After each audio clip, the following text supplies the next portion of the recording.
Hello! In today's video lesson, I'll show you how to speed up internet in Windows 10 and 11 with one simple setting. Make sure to watch till the end so you understand every step.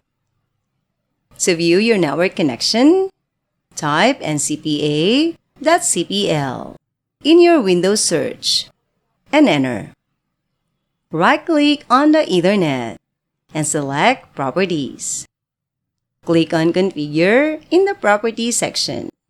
Then uncheck the Allow the computer to turn off this device to save power.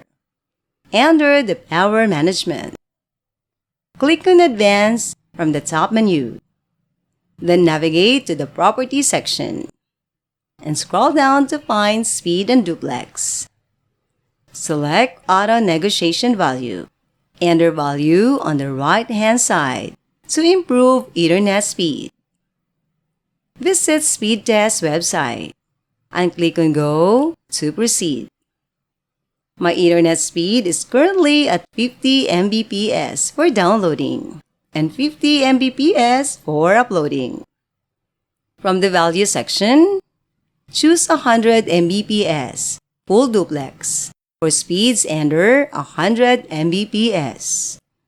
1 Gbps full duplex for speeds over 100 Mbps. Lastly, click on Up. Finally, restart modem and computer to see difference in your Ethernet speed. That's all for now, everyone. Don't forget to like and subscribe to our channel so you won't miss any helpful tutorials. Thanks for watching.